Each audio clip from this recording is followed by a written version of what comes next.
Shabbat Shalom.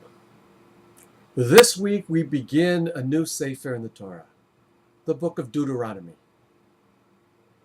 Deuteronomy is essentially 3 long sermons that Moshe Rabbeinu gives to prepare Bnei Yisrael to enter into the land. After all these years, after all of these events, after this entire saga, they are at the edge, about to enter.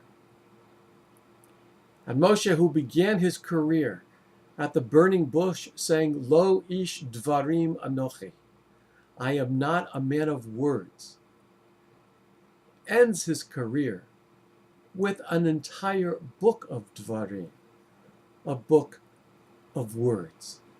He may have felt inadequate at the beginning of his career. At the very end, he gave the longest sermons, perhaps in history. And he begins by saying, this is where you have been, Israel, and this is where you are going. And what is that point at which he begins? When the children of Israel become a nation and are no longer a special family in relationship with God, started by Abraham and continued with Yitzchak and Yaakov and Joseph and the brothers. But when they became an actual people, clearly was the moment of Sinai. It was at that mountain where we were the only time in the entire Bible referred to in the singular, Vayichan sham b'tachti hahar. And he encamped, Israel in the singular, camped at the foot of the mountain. Which means that at that point, the only time in our history, we were one, united with each other, single-minded, single-purposed.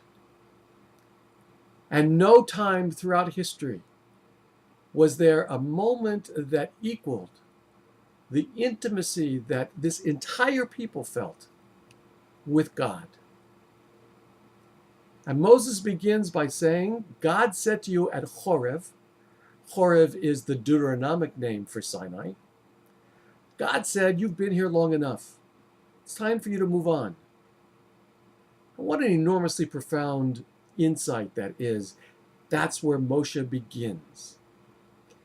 We might think that once we have a peak experience like Sinai, where life and religion cannot get any better, that we're done. Once we've hit that crescendo, the symphony is over. We want to cling to that moment as much as possible. And at this point, Moshe says, no, you've been here long enough. You've been in the moment. Now this moment is gone. It's time for new moments. Take what you have learned at Sinai, the person you have become as a result of being transformed by Sinai, and move on. Go to new experiences. Explore the unknown. Grow in ways you never dreamed of before. That's what God's message is to us.